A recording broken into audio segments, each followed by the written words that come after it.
How the Greek store एक तरह से क्रिसमस नाम की इस मूवी के बारे में आज हम बात करने जा रहे हैं, जो कि हमें 2000 के दशक में देखने को मिली थी।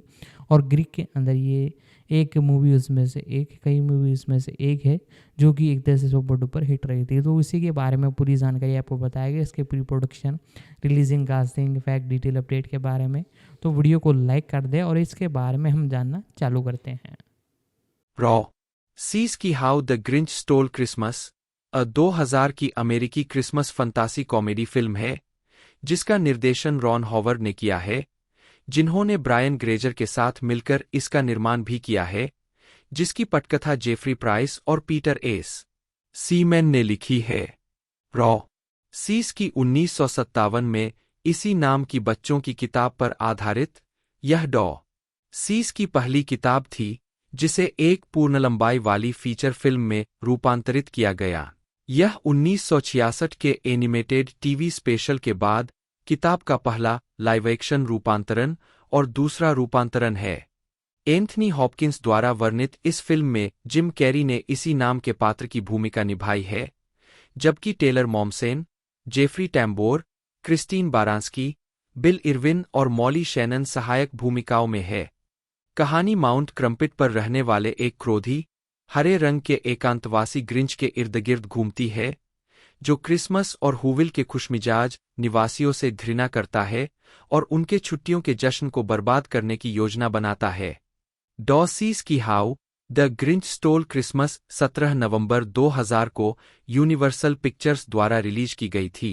रिलीज के बाद फिल्म को आलोचकों से मिलीजुली समीक्षा मिली, जिसमें कैरी के प्रदर्शन और फिल्म के दृश्य प्रभावों की प्रशंसा की गई, जबकि इसके गहरे हास्य और टोन की आलोचना की गई।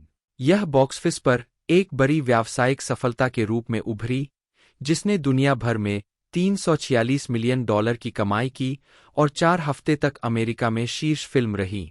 यह 2000 की घरेलू स्तर पर सबसे ज्यादा कमाई करने वाली फिल्म और 2000 की छठी सबसे ज्यादा कमाई करने वाली फिल्म बन गई। इसके अलावा यह होम अलोन 1990 के बाद दूसरी सबसे ज्यादा कमाई करने वाली हॉलिडे फिल्म बन गई, जब तक कि इसे यूनिवर्सल के इल्यूमिनेशन एनिमेशन डिवीजन द्वारा निर्मित द ग्रिंच के 2018 एनिमेटेड संस्करण ने पीछे नहीं छोड़ दिया। 73वें अकादमी पुरस्कारों में how the Grinch stall Christmas ने सर्वश्रेष्ठ मेकअप और हेयर स्टाइलिंग जीता। इसके अलावा सर्वश्रेष्ठ प्रोडक्शन डिजाइन और सर्वश्रेष्ठ कॉस्ट्यूम डिजाइन के लिए नामांकन अर्जित किया। 4 कैरी के प्रदर्शन ने उन्हें मोशन पिक्चर, म्यूजिकल या कॉमेडी में सर्वश्रेष्ठ अभिनेता के लिए गोल्डन ग्लोब अवार्ड के लिए नामांकन दिलाया। कथानक: जब हूविल के हूस अपने प्रिय क्रिसमस समारोह की तैयारी कर रहे होते हैं, तब माउंट क्रम्पिट की एक गुफा में रहने वाला एक करवा और मानवद्वेषी हरा प्राणी ग्रिंच छुट्टियों से घृणा करता है और इसे बर्बाद करने की योजना बनाता है। 6 वर्षीय सिंडी लू हू क्रिसमस के भौतिकवादी पहलुओं के साथ शहर के जुनून से निराश होकर हूविल पोस्ट ऑफिस में ग्रिंच से मिलती है, जहां वह मेल सॉर्टिंग मशीन में गिरने के बाद उसे बचाता है। क्रिसमस के प्रति ग्रिंच की नफरत के बारे में जानने के लिए उत्सुक सिंडी को शहर के लोगों से पता चलता है कि उसे एक बच्चे के रूप में छोड़ दिया गया था और हूविल में 2 बुजुर्ग बहनों ने उसे गोद ले लिया था। स्कूल में रहते हुए ग्रिंच को अपनी सहपाठी मार्था में हूवियर पर क्रश था। हालांकि मार्था ने उसकी भावनाओं का जवाब दिया। ऑगस्टस में हू को जलन होती थी कि मार्था ग्रिंच को पसंद करती है और उसे नहीं, और अक्सर उसके बालों वाले रूप के लिए उसे चाहता था। मार्था को प्रभावित करने के प्रयास में ग्रिंच ने अपना चेहरा मुंडवाने की कोशिश की, लेकिन अंत में खुद को काट लिया। जब ऑगस्टस और उसके अन्य सहपाठियों ने क्रिसमस समारोह के दौरान उसका उपहास किया, तो वह भड़क गया और क्रिसमस के प्रति अपनी नफरत जाहिर की। शर्मिंदा, अपमानित ग्रिंच माउंट क्रम्पिट भाग गया और कभी वापस न लौटने की कसम खाई। क्रिसमस के उत्सव में ग्रिंच को शामिल करने के लिए दृढ़ संकल्पित सिंडी उसे शहर के हॉलिडे चीयरमिस्टर के रूप में नामित करती है, जो अब मेयर मेहू को बहुत निराश करता है। अनिच्छा से ग्रिंच अपने बचपन के उत्पीड़क से भिड़ने और संभवतः मार्था, जो अब सिंडी की पड़ोसी है, के साथ फिर से मिलने का अवसर देखकर भाग लेने के लिए सहमत हो जाता है। समारोह में ग्रिंच विभिन्न कार्यक्रमों में भाग लेता है और खुद का आनंद लेना शुरू कर देता है, लेकिन उसका मूड तब बदल जाता है जब मेहू उसे अपने दर्दनाक अतीत की क्रूर याद दिलाने के लिए एक इलेक्ट्रिक रेजर देता है। ग्रिंच को और अधिक अपमानित करने के लिए मेहू ने सबके सामने मार्था को प्रपोज किया, उसे सगाई के तोहफे के रूप में एक नई कार देने की पेशकश की। क्रोधित ग्रिंच ने हूस पर हमला किया, उन पर केवल भौतिकवाद के लिए क्रिसमस को महत्व देने का आरोप लगाया। फिर वह मेयर का सिर मुंडवाता है, शहर के क्रिसमस ट्री में आग लगाता है और माउंट क्रम्पिट पर अपनी गुफा में लौटने से पहले विनाशकारी उत्पात मचाता है। यह जानने के बाद कि हूज अभी भी एक अतिरिक्त पेड़ और अरिग आत्माओं के साथ क्रिसमस मनाने की योजना बना रहे हैं, ग्रिंच उनके सोते समय उनके सभी उपहार, सजावट और भोजन चुराने की योजना बनाता है। वह क्रिसमस को हमेशा के लिए बर्बाद करने का दृढ़ संकल्प करता है। खुद को सांता क्लॉज के रूप में प्रच्छन्न करके और अपने कुत्ते मैक्स को हिरन की तरह कपड़े पहनाकर ग्रिंच एक हाईटेक स्लेज पर हूविल में उतरता है। वह सिंडी लूहू के घर में घुसकर शुरुआत करता है। जब सिंडी उसे उनका क्रिसमस ट्री चुराते हुए पकड़ लेती है तो वह झूठ बोलता है, सांता होने का नाटक करता है, जो पेड़ को मरम्मत के लिए ले जा रहा है, और भाग जाता है। व्यवस्थित रूप से वह पूरे शहर से क्रिसमस का सामान लूट लेता है। How the Grinch stall Christmas को पहली बार 8 नवंबर को यूनिवर्सल एम्फी थिएटर में कलाकारों और क्रू के साथ साथ विल स्मिथ सहित उद्योग के अन्य लोगों के लिए प्रदर्शित किया गया था। 35 how the Grinch stall Christmas को 17 नवंबर 2000 को यूनाइटेड स्टेट्स और कनाडा में यूनिवर्सल पिक्चर्स द्वारा नाटकीय रूप से रिलीज किया गया था। फिर 23 नवंबर 2000 को इसे जर्मनी में रिलीज किया गया और एक सप्ताह बाद 30 नवंबर को इसे अर्जेंटीना, ऑस्ट्रेलिया, मलेशिया और नीदरलैंड में रिलीज किया गया। बाद में 1 दिसंबर 2000 को फिल्म को United Kingdom, Denmark, Spain, Finland, Greece, Ireland, Israel, Mexico, Norway, Poland, पुर्तगाल, स्वीडन, उरुग्वे और दक्षिण अफ्रीका में व्यापक रूप से रिलीज किया गया। दिसंबर के दौरान यह film France, Croatia, Chile, Hungary, Brazil, Japan, दक्षिण कोरिया, रूस और अन्य देशों में भी रिलीज की जाएगी। 36 how the Grinch stall Christmas को बाद में 15 नवंबर 2001 को जर्मनी में फिर से रिलीज किया गया। 37 television how the Grinch stall Christmas का प्रीमियर 25 नवंबर 2004 को एबीसी पर टेलीविजन पर हुआ और 2014 तक वहां प्रसारित हुआ। 2009 को छोड़कर 2010 से 2014 तक इसे एनिमेटेड टेलीविजन स्पेशल के साथ जोड़ा गया था, जो एबीसी फैमिली के 25 डेज ऑफ क्रिसमस के हिस्से के रूप में सालाना प्रसारित होता था, जो बाद में फ्रीफॉर्म का कार्यक्रम बन गया। इसके प्रसारण के दौरान अतिरिक्त हटाए गए दृश्य दिखाए गए जो मूल नाट्य, वीएचएस या डीवीडी रिलीज का हिस्सा नहीं थे। इनमें विस्तारित दृश्य शामिल थे, जैसे सिंडी के पिता उपहारों पर अपने क्रेडिट कार्ड का अधिकतम उपयोग कर रहे थे। सिंडी ने स्कूल से पहले ग्रिंच के बारे में पूछताछ की। लू ने सिंडी से मुलाकात की क्योंकि वह स्कूल में देर तक रुकी थी, और ग्रिंच के अपनी गुफा में और क्रिसमस पार्टी में विस्तारित दृश्य। 2015 से how the Grinch stall Christmas NBC पर क्रिसमस की रात को प्रसारित होता है, आमतौर पर एनिमेटेड टेलीविजन स्पेशल के बाद। हालांकि यह 2022 में टैम्पा बे बुकेनेर्स और एरिजोना कार्डिनल्स के बीच एक एनएफएल गेम के कारण प्रसारित नहीं हुआ। 2020 में यह द ग्रिंच की 2018 की एनिमेटेड फिल्म के टेलीविजन प्रीमियर को बढ़ावा देने के लिए एफएक्स पर प्रसारित हुआ। विपणन 2000 की गर्मियों में how the Grinch stall Christmas का ट्रेलर सिनेमाघरों में प्रीमियर हुआ, जो मिशन इम्पॉसिबल 2 की स्क्रीनिंग से जुड़ा था। यह पैरामाउंट पिक्चर्स और यूनिवर्सल पिक्चर्स के बीच एक समझौते का हिस्सा था, जिसमें पैरामाउंट ने नटी प्रोफेसर 2 द क्लम्प्स के सामने पैरामाउंट ट्रेलर की स्क्रीनिंग के बदले में ग्रिंच ट्रेलर दिखाने पर सहमति व्यक्त की थी। 38 मीट द पेरेंट्स की रिलीज के साथ 6 अक्टूबर 2000 को दूसरा ट्रेलर शुरू हुआ। इसके साथ ही टॉयज आर अस ने फिल्म के लिए एक विशाल प्रचार अभियान शुरू किया, जिसमें उनके स्टोर को वोबिलेशन हेडक्वार्टर में बदल दिया गया, जिसमें कंपनी के इतिहास में सबसे विस्तृत विजुअल मर्चेंडाइजिंग डिस्प्ले में से एक था। स्टोर में फिल्म के पात्रों के फर्श से छत तक खिड़की के ग्राफिक्स दिखाए गए और कुछ स्थानों पर 8 फुट 3D ग्रिंच थीम वाले पात्रों ने प्रवेश द्वारों को सुशोभित किया। 39 वेंडी भी प्रचार में शामिल हो गई, जिसने ग्रिंच की विशेषता वाले बच्चों के भोजन के खिलौने पेश किए। 40 अतिरिक्त प्रचार भागीदारों में Kellogg's, Nabisco, Hershey, Visa, Coca Cola और यूनाइटेड स्टेट्स पोस्टल सर्विस शामिल थे। 41 फिल्म की रिलीज के साथ मेल खाने के लिए यूनिवर्सल स्टूडियो हॉलीवुड और यूनिवर्सल के आइलैंड्स ऑफ एडवेंचर ने ग्रिंचमास की शुरुआत की, जो एक छुट्टी का कार्यक्रम है जो तब से थीम पार्कों में एक वार्षिक परंपरा बन गई है।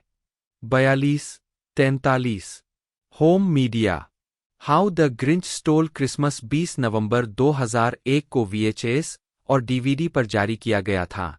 44 रिलीज के अपने पहले हफ्ते में इसने कुल मिलाकर 8.5 मिलियन होम वीडियो यूनिट बेची, जिसमें 3 मिलियन DVD और 4 मिलियन VHS प्रतियां शामिल थीं, जिससे यह उस समय का सबसे अधिक बिकने वाला हॉलिडे होम वीडियो शीर्षक बन गया। 45 यह film star Wars Episode I the Phantom mess, Shrek और द ममी रिटर्न्स के साथ साथ केवल 4 शीर्षकों में से एक बन गई, जिसने अपने शुरुआती हफ्तों के दौरान 2 मिलियन से अधिक DVD प्रतियां बेचीं। 46 इसने टाइटैनिक के बाद किसी भी लाइव एक्शन फिल्म के लिए दूसरे सबसे ज्यादा ओपनिंग वीक होम वीडियो बिक्री का गौरव भी हासिल किया। 47 दिसंबर 2001 में वैरायटी ने बताया कि यह फिल्म साल की दूसरी सबसे ज्यादा बिकने वाली होम वीडियो रिलीज थी, जिसकी 16.9 मिलियन प्रतियां बिकी और $296 मिलियन का राजस्व मिला। 48 एक ब्लूरे बटा DVD कॉम्बो पैक 13 अक्टूबर 2009 को जारी किया गया था। इसके बाद 13 अक्टूबर 2015 को डिजिटल रूप से रीमास्टर्ड ब्लूरे रिलीज किया गया था। 49 फिल्म को 4K में भी रीमास्टर किया गया और 17 अक्टूबर 2017 को अल्ट्रा HD ब्लूरे पर रिलीज किया गया। 50 स्वागत box office how the Grinch stall Christmas ने घरेलू स्तर पर $260 मिलियन और अन्य क्षेत्रों में $85.1 मिलियन की कमाई की, जिसके परिणामस्वरूप दुनिया भर में इसकी कुल कमाई $345.1 मिलियन हो गई, जिससे यह 2000 की छठी सबसे अधिक कमाई करने वाली फिल्म बन गई। संयुक्त राज्य अमेरिका में फिल्म ने अपने शुरुआती दिन 1 पर शुरुआत की, जिसने $15.6 मिलियन की कमाई की। सप्ताहांत में इसने 3127 सिनेमाघरों से $17,615 की औसत के साथ $55.1 मिलियन की कमाई की। अपनी रिलीज के समय यह Toy Story 2, X Men, Mission Impossible 2, Star Wars Episode I the Phantom Menace और the Lost World Jurassic Park से पीछे रहकर किसी भी फिल्म का छठा सबसे बड़ा 3 दिवसीय ओपनिंग वीकेंड था।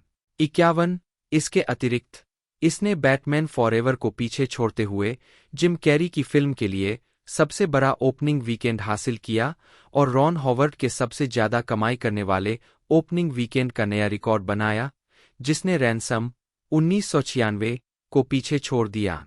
52 यह फिल्म 1993 में मिसेस डाउटफायर के बाद थैंक्सगिविंग वीकेंड बॉक्स ऑफिस पर शीर्ष पर पहुंचने वाली पहली गैर डिज्नी फिल्म बन गई। 53 इसने 18 वर्षों तक क्रिसमस थीम वाली फिल्म के लिए सबसे अधिक ओपनिंग वीकेंड का रिकॉर्ड कायम रखा, जब तक कि 2018 में द ग्रिंच के एनिमेटेड संस्करण ने $67.6 मिलियन के साथ इसे पीछे नहीं छोड़ दिया।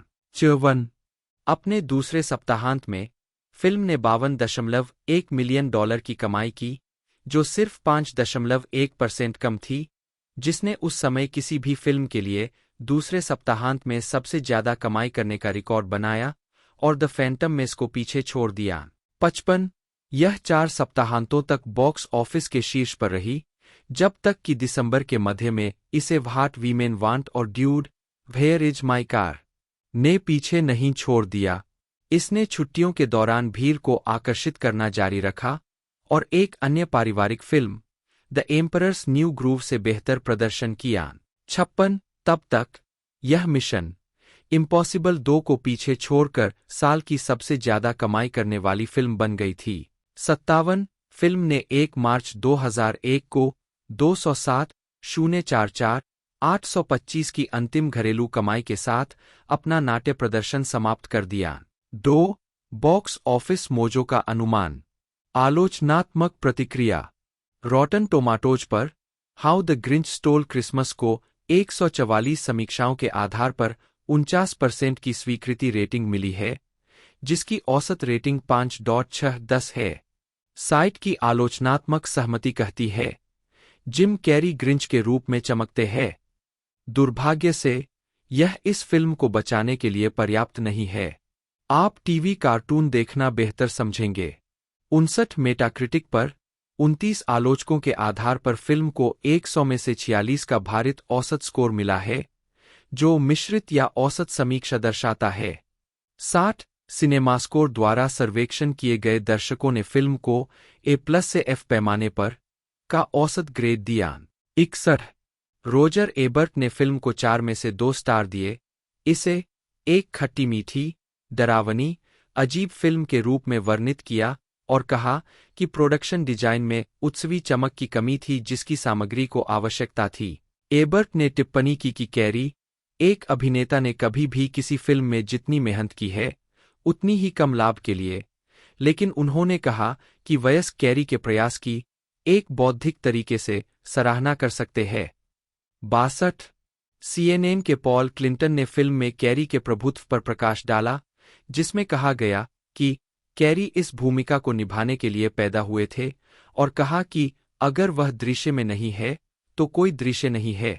63 इसी तरह एंटरटेनमेंट वीकली के ओवेन ग्लीबरमैन ने ग्रिंच के शरारती रूप से विभाजित व्यक्तित्व पर टिप्पणी की और प्रशंसा की कि कैसे कैरी का प्रदर्शन अराजक से हार्दिक में बदल जाता है, यह निष्कर्ष निकालते हुए कि कैरी ने अपनी जंगली हरकतों को एक वास्तविक भावनात्मक मोड़ के साथ कुशलता से संतुलित करके फिल्म को आगे बढ़ाया।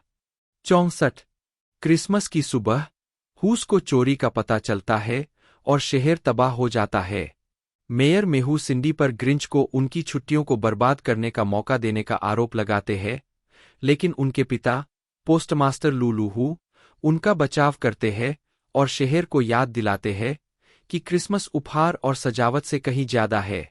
उनके शब्दों से प्रेरित होकर हूस एक साथ आते हैं, हाथ मिलाते हैं और क्रिसमस कैरोल गाना शुरू करते हैं, जिससे पता चलता है कि उनकी भावना अटूट है। जैसे ही ग्रिंच पहाड़ से भारी बोरी को धकेलने की तैयारी करता है, वह नीचे हूस को गाते हुए सुनता है और महसूस करता है कि उसकी योजना विफल हो गई है। क्रिसमस के सच्चे अर्थ से प्रभावित होकर ग्रिंच का दिल सचमुच 3 गुना बड़ा हो जाता है और वह भावनाओं से अभिभूत हो जाता है। तभी स्लेज सिंडी लूहू के साथ, जो उस पर चढ़ी थी, चट्टान के किनारे से फिसलने लगती है। वीरता के एक पल में ग्रिंच सिंडी और स्लेज दोनों को बचाता है, चोरी किए गए सभी क्रिसमस के सामान को शहर में वापस कर देता है। हूविल में वापस आकर ग्रिंच माफी मांगता है और अधिकारियों के सामने आत्मसमर्पण कर देता है, जो मेहू की गिरफ्तारी की मांग के बावजूद उसे माफ कर देते हैं। मेहू के स्वार्थ से तंग आकर मार्था में उसकी सगाई की अंगूठी लौटा देती है और ग्रिंच के लिए अपने प्यार का इजहार करती है। अंत में सुधारित ग्रिंच हूस को अपनी गुफा में क्रिसमस मनाने के लिए आमंत्रित करता है, जहां वह दावत में व्यक्तिगत रूप से रोस्ट बीस्ट को तराशता है, जिसे अब हूविल समुदाय के एक हिस्से के रूप में अपनाया जाता है। रालना जिम कैरी ने ग्रिंच की भूमिका निभाई है, जो एक गुस्सैल, धूर्त और मानवद्वेषी हराफर वाला प्राणी है जो क्रिसमस और हूज ऑफ हूविल के उत्सवों से घृणा करता है। कैरी ने मुख्य भूमिका तब स्वीकार की जब उन्होंने बच्चों के समूह का एक टेप सुना जिसमें वे गाना गा रहे थे, "you are a mean one, mister Grinch". Carrey को ग्रिंच के रूप में कास्ट करने से पहले जैक निकोलसन, एडी मर्फी और एडम सैंडलर पर विचार किया गया था।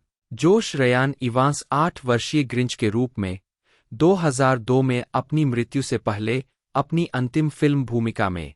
5 टेलर मॉम्सेन, सिंडी लूहू, फिल्म में वह 6 साल की है, जबकि 1957 की किताब और 1966 के टीवी विशेष में वह 2 साल से अधिक नहीं है।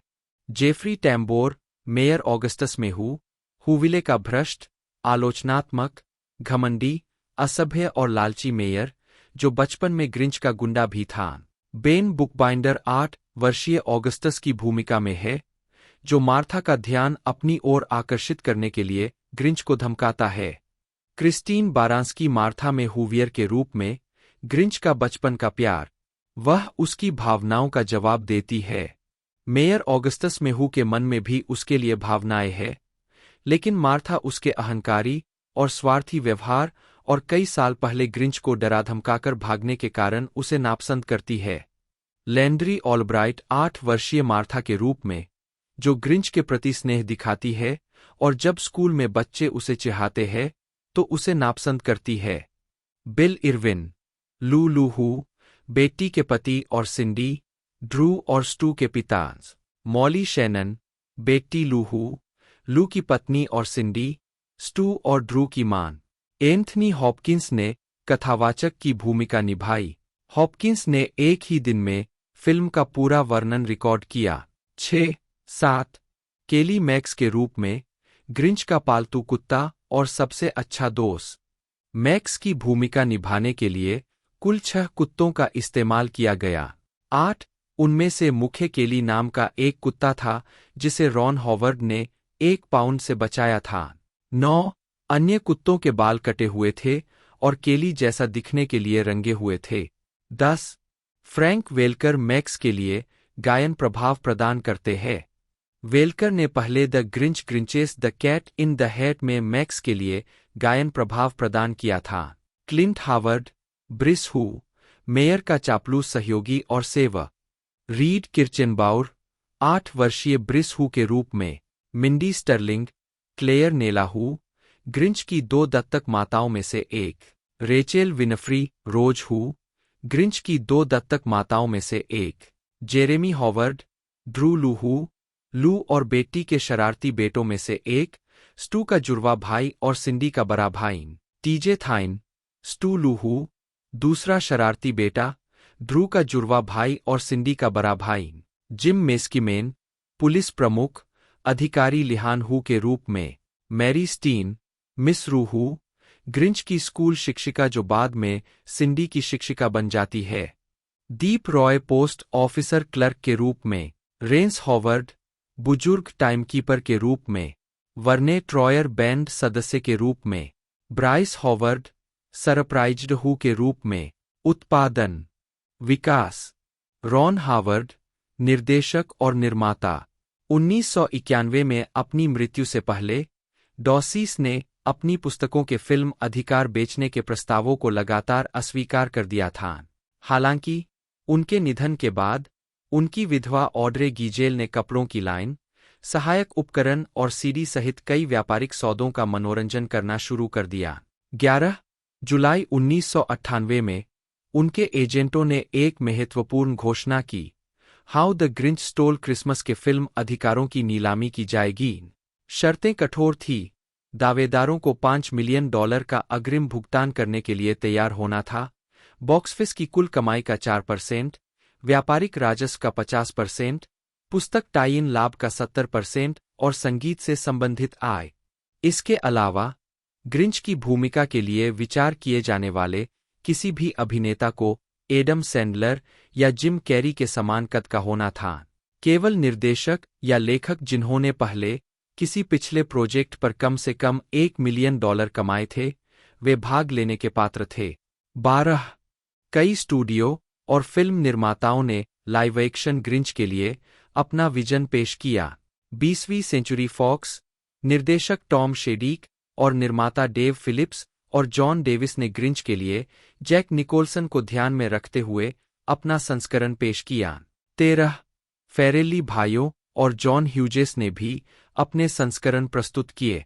14 ब्रायन ग्रेजर और गैरी रॉस द्वारा प्रतिनिधित्व की गई यूनिवर्सल पिक्चर्स ने भी एक प्रस्तुति दी, लेकिन सभी प्रस्तावों को शुरू में गीजेल ने अस्वीकार कर दिया। हालांकि ग्रेजर ने बातचीत में शामिल होने के लिए अपने निर्माता साझेदार रॉन हॉवर्ड को शामिल किया। हालांकि हॉवर्ड शुरू में लाइव एक्शन ग्रिंच में रुचि नहीं रखते थे और द सीवुल्फ को अनुकूलित करने पर ध्यान केंद्रित कर रहे थे, ग्रेजर ने उन्हें पिच के लिए गीजेल से मिलने के लिए मना लिया। 15 पुस्तक की समीक्षा करते समय हॉवर्ड सिंडी लू हू के चरित्र से प्रभावित हो गए। 16 सितंबर 1998 में हॉवर्ड ने आधिकारिक तौर पर फिल्म का निर्देशन और सहनिर्माण करने के लिए हस्ताक्षर किए, जिसमें जिम कैरी को ग्रिंच के रूप में लिया गया। 17 बाद में पता चला कि यूनिवर्सल पिक्चर्स ने How the Grinch stall Christmas और oh the places you will go के अधिकारों के लिए $9 मिलियन का भुगतान किया था। 18 हॉवर्ड की भागीदारी से पहले टिम बर्टन को निर्देशन के लिए संपर्क किया गया था, लेकिन स्लीपी हॉलो के साथ शेड्यूलिंग संघर्ष के कारण प्रस्ताव ठुकरा दिया गया था। 19 जेफरी प्राइस और Peter S seaman, who framed Roger rabbit और डॉक हॉलीवुड के लिए जाने जाते हैं, द्वारा लिखी गई अंतिम पटकथा को अंतिम संस्करण तक पहुंचने से पहले 8 ड्राफ्ट से गुजरना पड़ा। ऑड्रे गीसेल का स्क्रिप्ट पर महत्वपूर्ण नियंत्रण था। उन्होंने कई चुटकुलों को वीटो कर दिया जो उन्हें अनुचित लगे, जिसमें हुस्टीन्स नामक एक परिवार के बारे में एक चुटकुला भी शामिल था, जिसके पास क्रिसमस ट्री और उपहार नहीं थे। इसके अतिरिक्त उन्होंने ग्रिंच की दीवार पर the cat in the Hat की एक भरी हुई ट्रॉफी को शामिल करने से मना कर दिया। 20 सीनफील्ड के लेखक एलेक बर्ग, डेविड मैंडेल और जेफ शेफर ने बिना श्रेय के पुनर्लेखन में योगदान दिया। 16 फिल्मांकन और मेकअप। स्टाहल्स ऑटोमोटिव कलेक्शन में how the Grinch stall Christmas से हुविले ग्रिंच फैमिली सेडान।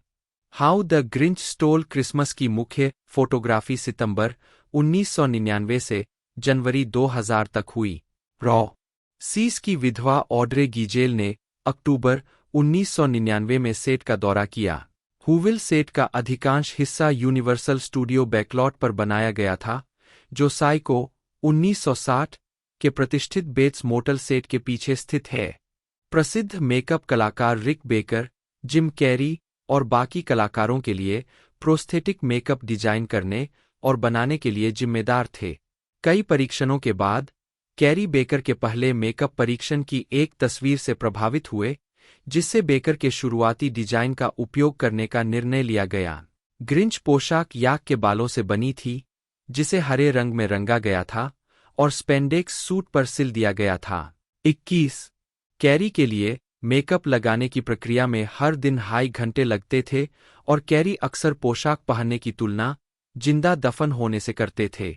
अपनी हताशा में उन्होंने एक बार अपने ट्रेलर की दीवार में लात मारकर छेद कर दिया था। कैरी के मेकअप आर्टिस्ट काजू हीरो ने याद किया कि कैरी के साथ सेट पर काम करना शुरू में मुश्किल था। अक्सर वह चिड़चिड़े हो जाते थे और शूटिंग के दौरान गायब हो जाते थे। इससे उत्पादन में काफी देरी हुई। 2 हफ्ते की फिल्मिंग के बाद केवल 3 दिनों की फुटेज ही पूरी हो पाई। हीरो ने आखिरकार उत्पादन छोड़ दिया, लेकिन रॉन हॉवर्ड और बेकर के साथ चर्चा के बाद कैरी अपने गुस्से को नियंत्रित करने के लिए सहमत हो गए और हीरो सेट पर वापस आ गए। कैरी को भीषण मेकअप प्रक्रिया से निपटने में मदद करने के लिए निर्माता ब्रायन ग्रेजर ने उन्हें यातना सहने के तरीकों में प्रशिक्षित करने के लिए एक सलाहकार को काम पर रखा। 22 जोश रयान इवांस, जिन्होंने 8 वर्षीय ग्रिंच का किरदार निभाया था, ने कैरी की तरह ही मेकअप और बॉडी सूट पहना था। फिल्मांकन के दौरान कैरी ने ग्रिंच मेकअप में 92 दिन बिताए और अंततः इस प्रक्रिया के साथ अधिक सहज हो गए। अभिनेताओं के लिए इस्तेमाल किए जाने वाले अधिकांश मेकअप उपकरण उनके ऊपरी होठों से जुड़े थे, साथ ही कृत्रिम नाक, कान, डेंचर और विग भी थे। 23, 24, 25 प्रोडक्शन के दौरान कैरी का उत्साह बनाए रखने के लिए हॉवर्ड ने एक बार खुद ग्रिंच सूट पहना था और एक अन्य अवसर पर उन्होंने अभिनेता डॉन नॉट्स को सेट पर आमंत्रित किया, यह जानते हुए कि कैरी नॉट्स के काम के प्रशंसक थे। कैरी ने ग्रिंच के अपने चित्रण के लिए असुविधाजनक पीले रंग के कॉन्टैक्ट लेंस भी पहने थे, लेकिन असुविधा के कारण कई दृश्यों में उनकी आंखों के रंग के लिए पोस्ट प्रोडक्शन डिजिटल बदलाव की आवश्यकता थी। 26, 27 एक दृश्य के दौरान, जहां ग्रिंच अपने कुत्ते मैक्स को निर्देशित कर रहा है, कैरी ने हॉवर्ड की निर्देशन शैली की नकल करके सुधार किया। हॉवर्ड को यह प्रभाव मजेदार लगा और उन्होंने फिल्म के अंतिम कट में इस क्षण को शामिल करने का फैसला किया। 28 दृश्य प्रभाव। फिल्म के दृश्य प्रभाव डिजिटल डोमेन द्वारा प्रदान किए गए थे। 29, 30 डिजिटल डोमेन ने जटिल सीजीआई वातावरण और पात्रों को तैयार किया, उन्हें हुविल के जादुई और सनकी माहौल को संरक्षित करने के लिए लाइव एक्शन तत्वों के साथ सहजता से एकीकृत किया। टीम ने फिल्म की काल्पनिक सेटिंग को बढ़ाने के लिए अत्याधुनिक तकनीक का इस्तेमाल किया, यह सुनिश्चित करते हुए कि यह सीस के प्रतिष्ठित चित्रों के साथ संरेखित है। दृश्य प्रभावों के अलावा फिल्म ने जिम कैरी को ग्रिंच में बदलने के लिए व्यावहारिक प्रभावों और व्यापक मेकअप पर बहुत अधिक भरोसा किया। इसमें अग्रणी तकनीकों का उपयोग करके घंटों मेकअप लगाना शामिल था, जिससे कैरी के चेहरे के भावों में लचीलापन आया, जिससे वह प्रोस्थेटिक्स के बावजूद अपनी कॉमेडी टाइमिंग और अतिरंजित हरकतों को बनाए रखने में सक्षम हुए।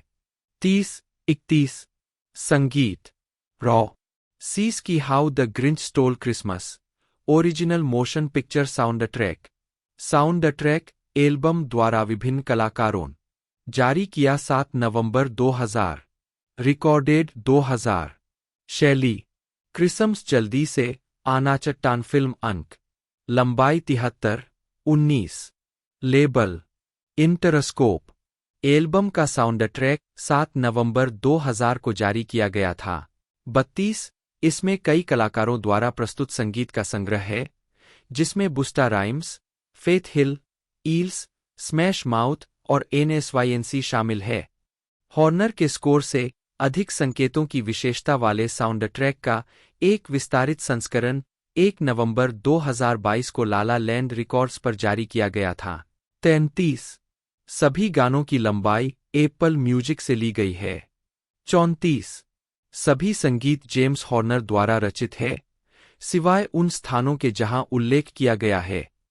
लव अमेरिकन स्टाइल नामक श्रृंखला की एक किस्त में एक भूमिका, जिसका शीर्षक love and the television set है। 20 ने उन्हें टीवी श्रृंखला हैप्पी डेज में रिची कनिंघम के रूप में कास्ट किया। सिंडिकेशन के लिए सेगमेंट को love and the happy days शीर्षक दिया गया। 1974 की शुरुआत में उन्होंने हेनरी विंकलर के ग्रीसर आर्थर फोंजी द फोंज फोंजारेली के विपरीत पसंद करने योग्य बटन डाउन लड़के की भूमिका निभाई।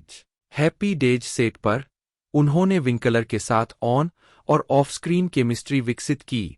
21 हॉवर्ड ने 1980 में अपने 8वें सीजन की शुरुआत से ठीक पहले एक फिल्म निर्देशक बनने के लिए हैप्पी डेज छोड़ दिया, लेकिन शो के 11वें सीजन 1983 से 1984 में अतिथि भूमिका के लिए वापस लौटे। 21-22 अतिरिक्त अभिनय भूमिकाएं द म्यूजिक मैन के 1962 के फिल्म संस्करण में हॉवर्ड ने विंथ्रोप पारू नामक एक बच्चे की भूमिका निभाई जो तुतलाता है। फिल्म में रॉबर्ट प्रेस्टन, शर्ली जोन्स और बरी हैकेट ने अभिनय किया था। यह फिल्म मेरेडिथ विल्सन द्वारा 1957 में इसी नाम से बनी म्यूजिकल पर आधारित थी। इस फिल्म का निर्देशन मॉर्टन दा कोस्टा ने किया था, जिन्होंने इससे पहले 1958 में रोजलिंड रसेल अभिनीत फिल्म आंटी मैम का निर्देशन किया था। यह फिल्म आलोचनात्मक और व्यावसायिक रूप से सफल रही और उस वर्ष की तीसरी सबसे ज्यादा कमाई करने वाली फिल्म बन गई। इस फिल्म को सर्वश्रेष्ठ फिल्म सहित 6 अकादमी पुरस्कार नामांकन प्राप्त हुए। उन्होंने ग्लेन फोर्ड और जोन्स के साथ 1963 की film the Courtship of Eddie's Father में भी अभिनय किया। उन्होंने द बिग वैली के पहले सीजन के 12वें एपिसोड में टॉमी के रूप में अतिथि भूमिका निभाई और वे 1965 में द 11th ऑवर में बैरी स्टीवर्ट के रूप में दिखाई दिए। 1966 के एपिसोड लिटिल बॉय लॉस्ट में आइस पाइपर, 1968 में ABC series the Smith family में हेनरी फोंडा के बेटे के रूप में, 1969 में लैंड ऑफ द जायंट्स में जोरा के रूप में, 1971 से 72 में डैनियल बून पर एक ऐसे लड़के के रूप में जिसके पिता को गोली मार दी गई थी, और 1973 में MSH के episode sometimes you here the bullet में एक नाबालिग मरीन के रूप में। 1970 के दशक में वे द बोल्ड ओन्स के कम से कम एक एपिसोड में एक बीमार किशोर टेनिस खिलाड़ी के रूप में दिखाई दिए। हॉवर्ड 1969 के Disneyland records album the story and song from the haunted mason में दिखाई दिए। इसमें 2 किशोरों माइक हॉवर्ड और करेन रॉबी लेस्टर की कहानी थी जो हॉन्टेड मेशन के अंदर फंस जाते हैं। थर्ल रेवेंसक्रॉफ्ट ने नैरेटर की भूमिका निभाई है, पीट रेनेडे ने घोस्ट होस्ट की भूमिका निभाई है और एलेनोर ऑडली ने मैडम लेओटा की भूमिका निभाई है। कुछ प्रभाव और विचार जो योजनाबद्ध थे लेकिन कभी भी स्थायी रूप से आकर्षण का केंद्र नहीं बने, उनका उल्लेख यहाँ किया गया है। रेवेन स्ट्रेचिंग रूम में बोलता है और अटारी दृश्य के दौरान हेडबॉक्स घोस्ट का उल्लेख किया गया है। इसे 1998 में a spooky night in Disney's haunted mansion शीर्षक से कैसेट टेप के रूप में और 2009 में सीडी पर फिर से जारी किया गया था। हॉवर्ड ने 1973 में जॉर्ज लुकास की आने वाली उम्र की फिल्म अमेरिकन ग्रेफिटी में स्टीव बोलेंडर की भूमिका निभाई। 3. जो हॉवर्ड अभिनीत सिटकॉम हैप्पी डेज के लिए प्रेरणा थी।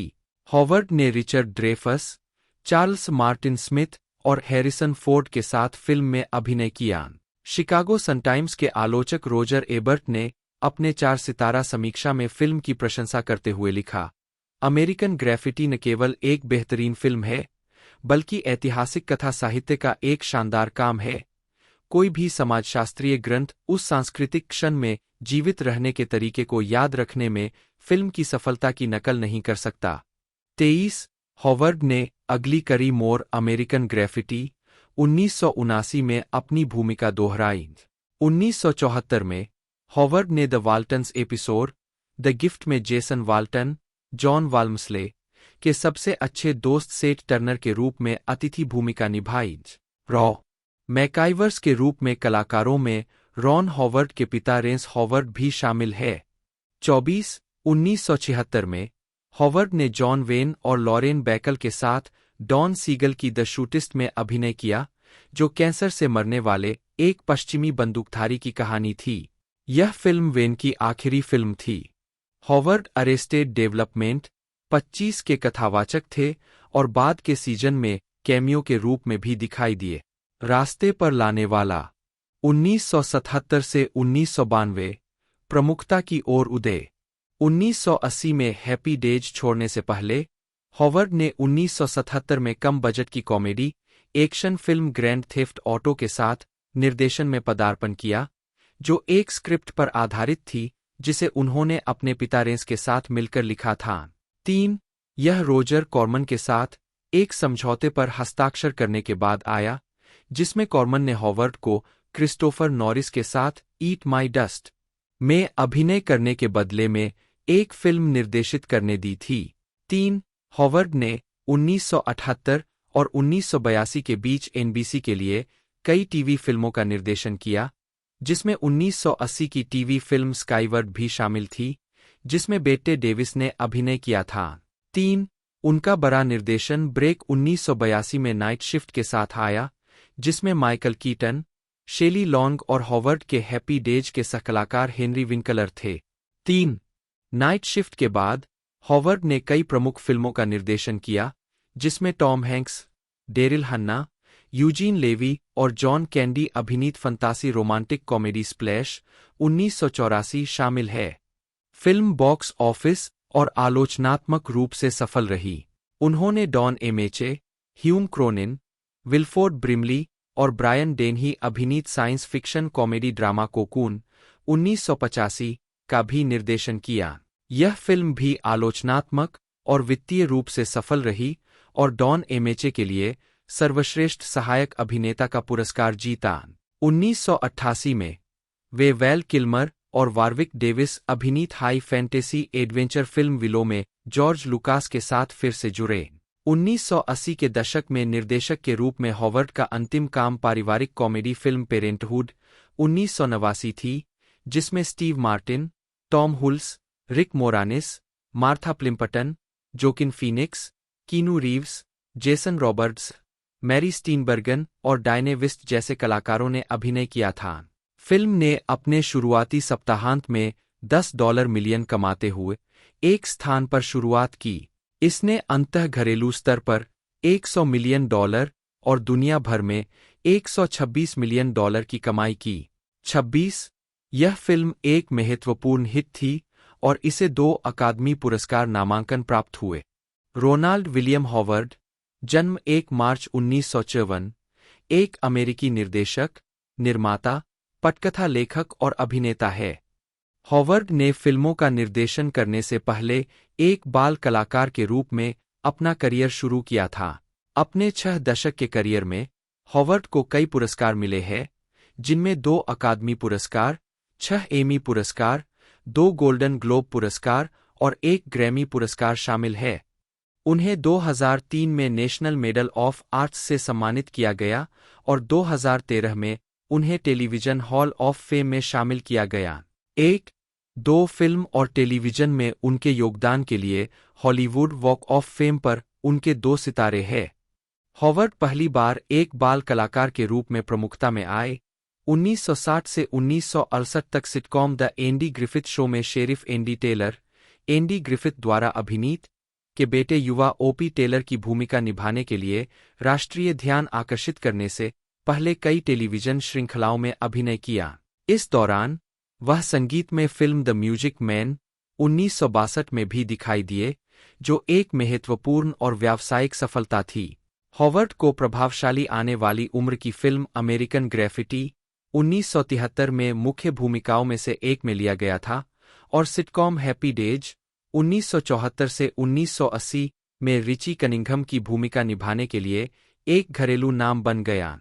3. उन्होंने द स्पाइक्स गैंग 1974, द शूटिस्ट 1976 और ग्रैंड थेफ्ट ऑटो 1977। 1980 में हॉवर्ड ने हैप्पी डेज को छोड़ दिया और निर्देशन, निर्माण और कभी-कभी कई तरह की फिल्मों और टेलीविजन श्रृंखलाओं के लेखन पर ध्यान केंद्रित किया।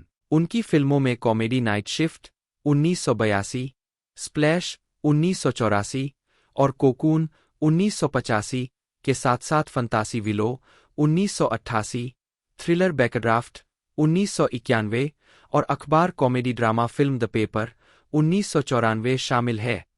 हॉवर्ड ने ए ब्यूटीफुल माइंड 2001 के लिए सर्वश्रेष्ठ निर्देशक का अकादमी पुरस्कार और सर्वश्रेष्ठ चित्र का अकादमी पुरस्कार जीता और फ्रॉस निक्सन 2008 के लिए उन्हें फिर से उन्हीं पुरस्कारों के लिए नामांकित किया गया। 4. 5. हॉवर्ड ने अन्य ऐतिहासिक नाटकों जैसे अपोलो 13 1995, उन्होंने बच्चों की fantasy film How the Grinch stall Christmas 2000, comedy the Dilemma 2011 और Solo a Star War Story 2018, साथ ही रॉबर्ट लैंगडन फिल्म श्रृंखला the Da Vinci Code 2006, Angels and Demons 2009 और इन्फर्नो 2016 का निर्देशन भी किया। हॉवर्ड ने the Beatles 8 days a week 2016, Pavarotti 2019 और वी फीड पीपल 2022 जैसी कई डॉक्यूमेंट्री फिल्मों के निर्देशन के लिए पहचान हासिल की है। प्रारंभिक जीवन। रॉन हॉवर्ड का जन्म 1 मार्च 1954 को डंकन, ओक्लाहोमा में हुआ था। वेरेंस हॉवर्ड एक निर्देशक, लेखक और अभिनेता और जीन स्पीगल एक अभिनेत्री के 2 बेटों में से बड़े थे। वह जर्मन, अंग्रेजी, स्कॉटिश, आयरिश और डच वंश का है। 6, 7, 8, 9, 10 उनके पिता का जन्म उपनाम बेकेनहोल्ड के साथ हुआ था और उन्होंने अपने अभिनय करियर के लिए 1948 में मंच का नाम हॉवर्ड अपनाया। 11, 12 रॉन के जन्म के समय रेंस हॉवर्ड संयुक्त राज्य वायुसेना में 3 साल की सेवा कर रहे थे। 13, 14 हॉवर्ड को उनके छोटे सालों में डेसिलू स्टूडियो में पढ़ाया गया था, लेकिन जब वे टेलीविजन में काम नहीं कर रहे थे तो उन्होंने बरबैंक, कैलिफोर्निया में रॉबर्ट लुइस स्टीवेंसन एलिमेंट्री और David star Jordan junior high में अपनी स्कूली शिक्षा जारी रखी। अंततः बरबैंक के जॉन बरोज हाई स्कूल से स्नातक की उपाधि प्राप्त की। बाद में उन्होंने यूनिवर्सिटी ऑफ सदर्न कैलिफोर्निया के स्कूल ऑफ सिनेमैटिक आर्ट्स में दाखिला लिया, लेकिन स्नातक नहीं किया। 15, 16 हॉवर्ड ने कहा है कि उन्हें कम उम्र से ही पता था कि वह निर्देशन में जाना चाहेंगे, एक अभिनेता के रूप में उनके शुरुआती अनुभव के कारण। 17, 18 अभिनय कैरियर। जीवित व्यक्ति की जीवनी के इस भाग में सत्यापन के लिए अतिरिक्त उद्धरणों की आवश्यकता है। कृपया विश्वसनीय स्रोत जोड़कर सहायता करें। जीवित व्यक्तियों के बारे में विवादास्पद सामग्री जो स्रोतहीन या खराब स्रोत वाली है, उसे लेख और उसके वार्ता पृष्ठ से तुरंत हटा दिया जाना चाहिए, खासकर यदि संभावित रूप से मानहानिकारक हो। स्रोत खोजें। रॉन हॉवर्ड, समाचार, समाचार पत्र, पुस्तकें, विद्वान जिस्टोर। मार्च 2023। जाने कि इस संदेश को कैसे और कब हटाया जाए। पीट और ग्लेडिस, 1960 में कैरा विलियम्स के साथ। एंडी ग्रिफिथ शो 1961 के लिए एक प्रचार फोटो में ओपी के रूप में एंडी ग्रिफिथ के साथ। 1959 में हॉवर्ड को द जर्नी में उनकी पहली क्रेडिट फिल्म भूमिका मिली। वे जून एलिसन की सीबीएस एंथोलॉजी श्रृंखला the DuPont show with June Allyson में चाइल्ड लॉस्ट एपिसोड में दिखाई दिए। The Twilight Zone episode walking distance में, सिटकॉम डेनिस द मेनस के पहले सीजन के कुछ एपिसोड में डेनिस के दोस्तों में से एक स्टीवर्ट के रूप में, और the many loves of Dobby Gillies के कई पहले और दूसरे सीजन के एपिसोड में। हॉवर्ड ने टीवी सीरीज चेन के काउंटरफिट गन सीजन 4 एपिसोड 2 1960 में टिम्मी बिना श्रेय की भूमिका निभाई। एंडी ग्रिफिथ शो 1960 से 1968। 1960 में हॉवर्ड को एंडी ग्रिफिथ शो में ओपी टेलर के रूप में कास्ट किया गया था। रॉनी हॉवर्ड के रूप में श्रेय दिए जाने पर उन्होंने शो के सभी 8 सीजन में मुख्य किरदार एंडी ग्रिफिथ द्वारा अभिनीत के बेटे की भूमिका निभाई।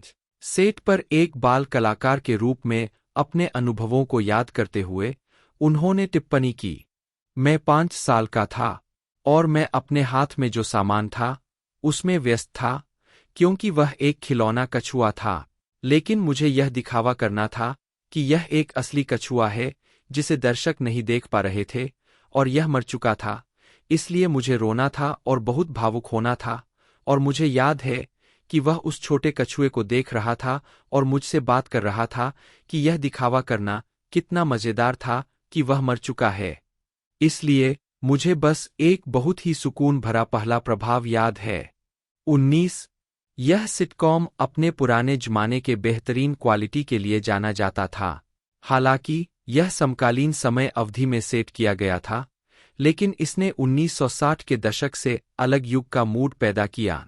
इस सीरीज में डॉन नोट्स, फ्रांसिस बेवियर और जिम नेबर्स ने भी काम किया। इसे प्राइम टाइम एमी अवार्ड्स के लिए कई नामांकन मिले, जिसमें 3 उत्कृष्ट कॉमेडी सीरीज नामांकन शामिल है, जो इसे 1961 में द जैक बेनी शो, 1962 में द बॉब न्यूहार्ट शो और 1967 में द मोंकीज से हार गए। हैप्पी डेज 1974 से 1984। टॉम हैंक्स और अपोलो 13 1995 के प्रोडक्शन क्रू के साथ हॉवर्ड दाएं। हॉवर्ड ने 1990 के दशक में निर्देशन जारी रखा, जिसमें अग्निशामकों के इर्द-गिर्द घूमने वाला अमेरिकी नाटक बैकड्राफ्ट भी शामिल है। फिल्म में कर्ट रसेल, डोनाल्ड सदरलैंड और रॉबर्ट डी नीरो ने अभिनय किया था। शिकागो ट्रिब्यून के फिल्म समीक्षक जीन सिस्केल 27 और शिकागो सन-टाइम्स के रोजर एबर्ट ने फिल्म की सकारात्मक समीक्षा की। 28 1992 में उन्होंने टॉम क्रूज और निकोल किडमैन अभिनीत वेस्टर्न फिल्म महाकाव्य फार एंड अवे का निर्देशन किया। आलोचकों से मिश्रित समीक्षा प्राप्त करने के बावजूद फिल्म वित्तीय रूप से सफल रही। 60 मिलियन के अपने बजट के मुकाबले 137 मिलियन की कमाई की।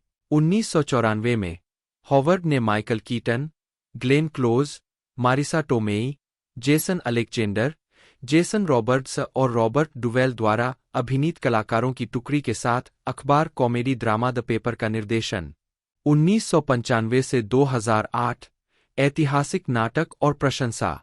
1995 की डॉक्यूड्रामा फिल्म अपोलो 13 के लिए हॉवर्ड के निर्देशन को आलोचकों से प्रशंसा मिली।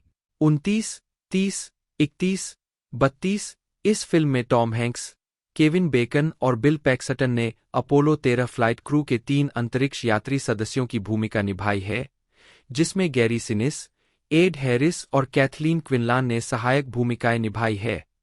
यह फिल्म $52 मिलियन के बजट से $335 मिलियन की कमाई करके एक बड़ी वित्तीय सफलता थी। फिल्म को व्यापक आलोचनात्मक प्रशंसा मिली और शिकागो सन-टाइम्स के रोजर एबर्ट ने अपनी समीक्षा में फिल्म की प्रशंसा करते हुए कहा, एक शक्तिशाली कहानी, साल की सर्वश्रेष्ठ फिल्मों में से एक, जिसे बहुत स्पष्टता और उल्लेखनीय तकनीकी विवरण के साथ बताया गया। 2000 में उन्होंने डॉसीस की बच्चों की किताब पर आधारित लाइव एक्शन बच्चों की fantasy film How the Grinch stall Christmas का निर्देशन किया। फिल्म में जिम कैरी ने शीर्षक चरित्र की भूमिका निभाई और जेफरी टैम्बोर, क्रिस्टीन बारांस्की और मॉली शैनन ने अभिनय किया। साथ ही एंथनी हॉपकिंस ने फिल्म के कथावाचक की भूमिका निभाई। फिल्म को आलोचकों से मिश्रित समीक्षा प्राप्त होने के बावजूद यह वित्तीय रूप से सफल रही और बॉक्स ऑफिस पर $345 मिलियन की कमाई की। हॉवर्ड की follow up film biographical drama film a beautiful mind थी, जिसमें रसेल क्रो ने अमेरिकी गणितज्ञ जॉन नैश की भूमिका निभाई थी, जो पैरानॉयड सिजोफ्रेनिया से जूझ रहा था। फिल्म में Jennifer Connelly, Ed Harris, Josh Lucas और क्रिस्टोफर प्लमर ने अभिनय किया था। हॉवर्ड को Robert Altman, David Lynch, Ridley Scott और पीटर जैक्सन के साथ नामांकित किया गया था। 2005 में हॉवर्ड ने हेवीवेट बॉक्सिंग चैंपियन जेम्स जे. ब्रैडॉक की सच्ची कहानी पर आधारित जीवनी पर आधारित स्पोर्ट्स ड्रामा सिंड्रेला मैन का निर्देशन किया, जिसका किरदार रसेल क्रो ने निभाया था।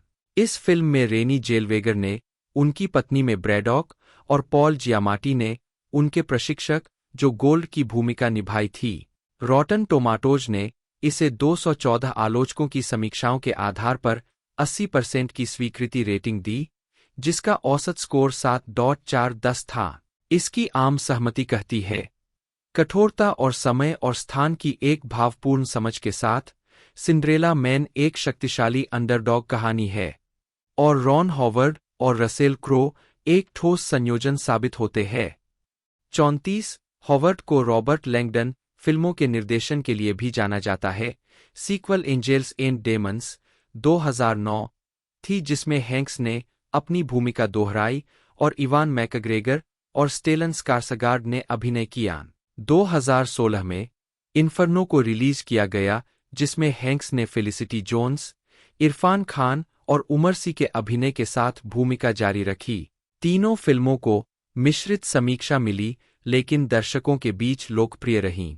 हॉवर्ड ने अक्टूबर 2008 में लंदन फिल्म फेस्टिवल में अपनी ऐतिहासिक ड्रामा फिल्म फ्रॉस्ट निक्सन का विश्व प्रीमियर प्रदर्शित किया।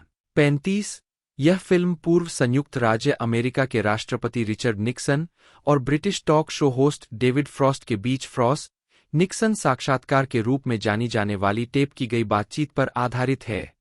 फ्रैंक लैंगेला ने फ्रॉस्ट के रूप में माइकल शीन के विपरीत निक्सन की भूमिका निभाई। यह फिल्म पीटर मॉर्गन के इसी नाम के नाटक पर आधारित थी। फिल्म में Matthew Macfadyen, Sam Rockwell, Rebecca Hall, Oliver Platt, Toby Jones और केविन बेकन ने भी अभिनय किया था। बॉक्स ऑफिस पर पैसा गंवाने के बावजूद फिल्म एक महत्वपूर्ण सफलता थी और वेबसाइट रॉटन टोमाटोज ने फिल्म को 93% की अनुमोदन रेटिंग दी।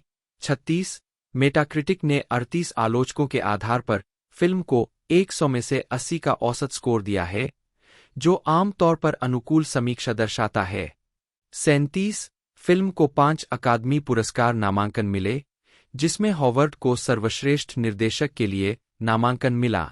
द गार्जियन ने फिल्म की प्रशंसा करते हुए कहा, फ्रॉस्ट निक्सन एक दिलचस्प फिल्म है, जो नाटक से ज्यादा तीखी और ज्यादा गहन है। हॉवर्ड को ऑस्टिन फिल्म फेस्टिवल के 2009 के असाधारण योगदान के लिए फिल्म निर्माण पुरस्कार से सम्मानित किया गया। माइकल कीटन ने उन्हें यह पुरस्कार प्रदान किया। 2009 से अब तक 2013 में हॉवर्ड ने स्पोर्ट्स ड्रामा रश का निर्देशन किया, जो 1976 के फॉर्मूला 1 मोटर रेसिंग सीजन के दौरान 2 फॉर्मूला 1 ड्राइवरों, ब्रिटिश जेम्स हंट और ऑस्ट्रियाई निकी लॉरा के बीच हंट लॉरा प्रतिद्वंद्विता पर आधारित था। इसे पीटर मॉर्गन ने लिखा था और इसमें क्रिस हेम्सवर्थ ने हंट, डैनियल ब्रूहल ने लॉरा और ओलिविया वाइल्ड ने सूजी मिलर की भूमिका निभाई थी। फिल्म का प्रीमियर 2013 के टोरंटो अंतर्राष्ट्रीय फिल्म महोत्सव में हुआ और इसे आलोचकों से सकारात्मक समीक्षा मिली। 2015 में हॉवर्ड ने 1820 में अमेरिकी व्हेलिंग जहाज एसेक्स के डूबने के बारे में film in the Heart of the Sea का निर्देशन किया, एक ऐसी घटना जिसने हरमन मेलविले के 1851 के उपन्यास मोबी डिक को प्रेरित किया। हॉवर्ड दाएं से दूसरे और 2018 कान फिल्म फेस्टिवल में कलाकार। हॉवर्ड ने solo a star war story पर निर्देशन का कार्यभार संभाला। यह एक ऐसी फिल्म है जिसमें स्टार वॉर्स के किरदार हान सोलो को उनके युवा वर्षों में दिखाया गया था। फिल्म 23 मई 2018 को रिलीज हुई थी। हॉवर्ड ने आधिकारिक तौर पर 22 जून 2017 को निर्देशकों फिल लॉर्ड और क्रिस्टोफर मिलर की जगह ली। उन्हें 2 दिन पहले ही उनके पद से हटा दिया गया था, कथित तौर पर फिल्म के निर्देशन को लेकर लुकासफिल्म के साथ समझौता करने से इनकार करने के कारण। कथित तौर पर निर्देशकों ने अभिनेताओं द्वारा महत्वपूर्ण सुधारों को प्रोत्साहित किया, जिसे लुकासफिल्म के कुछ लोगों ने कहानी को भटकाने के रूप में माना। 38 उस समय फिल्म लगभग पूरी हो चुकी थी। फिल्मांकन के लिए 3.5 सप्ताह बाकी थे और फिर से शूटिंग के लिए 5 सप्ताह का समय निर्धारित था। 38 हॉवर्ड ने ट्विटर पर पोस्ट किया, 25-77 से प्रशंसक होने के बाद स्टार वॉर्स यूनिवर्स में अपनी आवाज जोड़ने के लिए मैं बहुत आभारी हूं। नवंबर 2017 में हॉवर्ड ने घोषणा की कि वह अपना पहला निर्देशन वर्ग पढ़ाएंगे। 24 नवंबर 2020 को हॉवर्ड की ड्रामा फिल्म हिलबिली एलेजी नेटफ्लिक्स पर रिलीज हुई। यह फिल्म जेडी वेंस के इसी नाम के संस्मरण पर आधारित है और इसे वेनेसा टेलर द्वारा स्क्रीन के लिए अनुकूलित किया गया था। फिल्म में अकादमी पुरस्कार के लिए नामित ग्लेन क्लोज और एमी एडम्स है। फिल्म को आलोचकों से व्यापक नकारात्मक प्रतिक्रिया मिली है। 41 मार्च 2021 में हॉवर्ड ने सर्वाइवल ड्रामा 13 लाइव्स का फिल्मांकन शुरू किया, जो 2018 में थाम लुआंग गुफा बचाव पर आधारित फिल्म है। 43-44-45 इसे यूनाइटेड आर्टिस्ट रिलीजिंग द्वारा 29 जुलाई 2022 को चुनिंदा सिनेमाघरों में रिलीज किया गया और 5 अगस्त 2022 को प्राइम वीडियो पर स्ट्रीमिंग शुरू हुई। फिल्म को आलोचकों से आम तौर पर सकारात्मक समीक्षा मिली। 2022 में नेटफ्लिक्स ने पैरामाउंट पिक्चर्स से द श्रिंकिंग ऑफ ट्रीहॉर्न का अधिग्रहण किया, जो हॉवर्ड की पहली बार एनिमेटेड फीचर का निर्देशन करेगा। 46 और जूड लॉ और एना डी अमास अभिनीत survival thriller Eden. 47 Imagine Entertainment Howard Brian Grazer के साथ मिलकर इमेजिन एंटरटेनमेंट नामक फिल्म और टेलीविजन प्रोडक्शन कंपनी के सहाध्यक्ष है। इमेजिन ने कई फिल्मों का निर्माण किया है, जिनमें फ्राइडे नाइट लाइट्स, 8 माइल और इनसाइड डीप थ्रोट शामिल है। साथ ही television series 24, Felicity, the PJs और अरेस्टेड डेवलपमेंट भी शामिल है, जिन्हें हॉवर्ड ने खुद भी सुनाया और बाद में खुद ही इसमें नजर आए। जुलाई 2012 में यह घोषणा की गई थी कि इमेजिन ने शोटाइम के लिए कॉन्क्वेस्ट को विकसित किया था, जो स्पेनिश कॉन्क्विस्टाडोर्स द्वारा एज़टेक की 16वीं शताब्दी की विजय पर आधारित एक पीरियड ड्रामा है। हॉवर्ड द्वारा निर्देशित होने वाली इस श्रृंखला को मूल रूप से एक फीचर फिल्म के रूप में योजनाबद्ध किया गया था, इससे पहले कि यह निर्णय लिया गया कि यह परियोजना टेलीविजन के लिए अधिक उपयुक्त थी। 48 इमेजिन एंटरटेनमेंट के हिस्से के रूप में वे 1997 में milk where is your moustache के प्रिंट विज्ञापन में दिखाई दिए, जिसमें उन्होंने इमेजिन एंटरटेनमेंट के लिए एक टोपी पहनी थी और दूध जैसी मूंछें रखी थीं। पहले के संस्करणों में दूसरी तरफ एक युवा रॉनी हॉवर्ड को दिखाया गया था। 2009 में वे जेमी फॉक्स के संगीत वीडियो ब्लेम इट में दिखाई दिए। व्यक्तिगत जीवन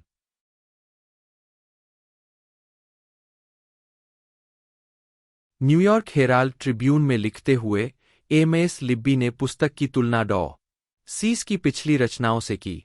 पंक्ति और शब्दों में उनकी अनोखी और मौलिक प्रतिभा हमेशा एक जैसी है, फिर भी उनके विषयों पर उनके द्वारा निभाई गई विविधताएं हमेशा ताजा और मनोरंजक होती है। 12 किर्कस रिव्यूज ने लिखा, युवा लोग डॉ.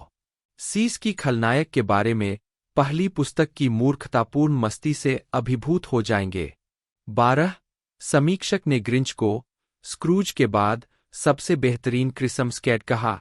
12 एलेन लुइस बुएल ने द न्यूयॉर्क टाइम्स में अपनी समीक्षा में पुस्तक के नैतिक पहलुओं के साथ साथ इसके चित्रण और पद्य की भी प्रशंसा की। उन्होंने लिखा, भले ही आप डॉ. सीस को विशुद्ध रूप से विचित्र मूड में देखना पसंद करते हो, लेकिन आपको यह स्वीकार करना होगा कि अगर कोई नैतिकता बताई जानी है, तो कोई भी इसे अधिक प्रसन्नता से नहीं कर सकता। पाठक को उत्साही कविताओं और अजीबोगरीब चित्रों द्वारा तब तक बहलाया जाता है जब तक कि ग्रिंच के सुधार और बाद वाले की तरह अच्छी भावनाओं के साथ नरम होने पर वह राहत से लंगड़ा नहीं हो जाता। 13 the Saturday review of literature की समीक्षा में कहा गया, अद्वितीय डॉ. सीस ने अपनी नई चित्र पुस्तक में एक नई जीत हासिल की है। कविता उतनी ही जीवंत है और पृष्ठ उतने ही उज्ज्वल और रंगीन है जितना कोई भी चाह सकता है। 12 समीक्षक ने सुझाव दिया कि छोटे बच्चों को पुस्तक पढ़ने वाले माता पिता और बड़े भाई बहन भी इसकी नैतिकता और हास्य का आनंद लेंगे। 13 सैन फ्रांसिस्को क्रॉनिकल की चार्लोट जैक्सन ने पुस्तक को सच्चे डॉ. सीस तरीके से क्रिसमस के रंगों में चित्रों के साथ अद्भुत कल्पना कहा। 12 विश्लेषण रॉ. सीस सहित कुछ लेखकों ने ग्रिंच और डॉ. सीस के बीच संबंध स्थापित किया है। कहानी में ग्रिंच इस बात पर अफसोस जताता है कि उसे 53 साल तक हूस के क्रिसमस मनाने के साथ रहना पड़ा। जैसा कि थॉमस फेंच और चार्ल्स कोहेन दोनों ने उल्लेख किया है, डॉ. सीस 53 वर्ष के थे जब उन्होंने पुस्तक लिखी और प्रकाशित की। 14-15 डॉ. सीस ने रेडबुक के दिसंबर 1957 के संस्करण में एक लेख में इस संबंध पर जोर दिया। मैं पिछले दिसंबर की 26 तारीख की सुबह अपने दांत ब्रश कर रहा था जब मैंने आईने में एक बहुत ही ग्रिंच जैसा चेहरा देखा। यह सीस था। इसलिए मैंने अपने खट्टे दोस्त ग्रिंच के बारे में लिखा, यह देखने के लिए कि क्या मैं क्रिसमस के बारे में कुछ ऐसा खोज सकता हूं जो जाहिर तौर पर मैंने खो दिया था। 16 सीस की सौतेली बेटी लार्क डायमंडकेट्स ने 2003 में एक भाषण में कहा, मैंने हमेशा सोचा था कि कैट अपने अच्छे दिनों में टेर था और ग्रिंच अपने बुरे दिनों में टेर था। 17 कोहेन ने नोट किया कि सीस ने एक कार चलाई जिसकी लाइसेंस प्लेट पर ग्रिंच लिखा था। 15 थॉमस फेंच ने नोट किया कि ग्रिंच पहला वयस्क और पहला खलनायक है जो डॉ. सीस की किताब में मुख्य पात्र है। 14 रूपांतरों पुस्तक को मंच और फिल्म सहित विभिन्न मीडिया में रूपांतरित किया गया है। चक जोन्स और बेन वाशम ने 1966 में कहानी को एनिमेटेड टेलीविजन विशेष के रूप में रूपांतरित किया, जिसमें बोरिस कार्लोफ द्वारा वर्णन किया गया, जिन्होंने ग्रिंच की आवाज भी प्रदान की। थर्ल रेवेंसक्रॉफ्ट ने you are a mean one mister Grinch गाया, जिसमें ड.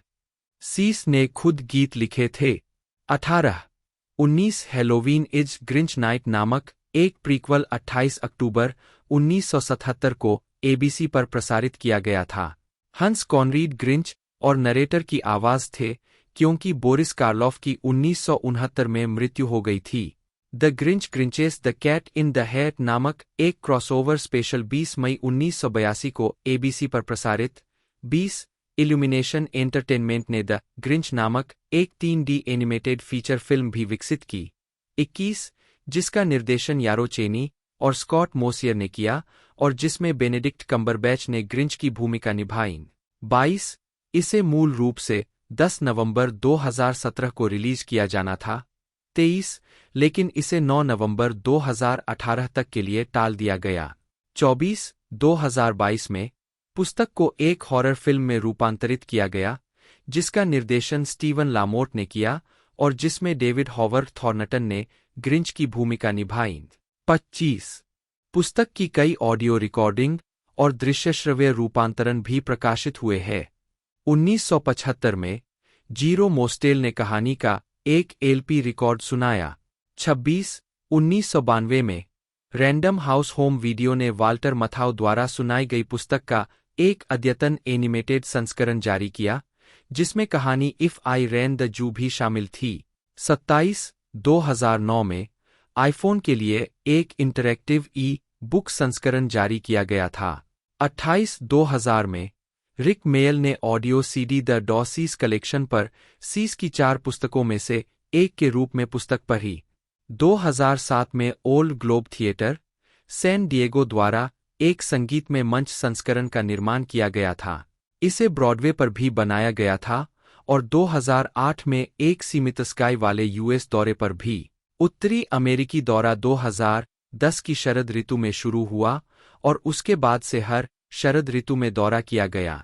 30 पुस्तक को 13 मिनट के गीत में रूपांतरित किया गया था, जिसे बोस्टन पॉप्स ऑर्केस्ट्रा द्वारा प्रस्तुत किया गया था, जिसे डैनी ट्रोब द्वारा व्यवस्थित किया गया था, और इसमें बासिस्ट रीड बर्टन और अभिनेता विल लेबो ने बोस्टन पॉप्स की 2013 की CD A Boston pops Christmas live from symphony hall with Keith Lockhart पर इसका वर्णन किया था।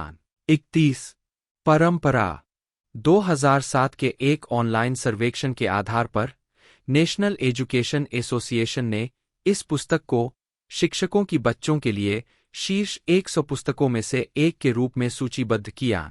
32 2012 में स्कूल लाइब्रेरी जर्नल द्वारा प्रकाशित एक सर्वेक्षण में इसे शीर्ष 100 चित्र पुस्तकों में 61वें स्थान पर रखा गया था।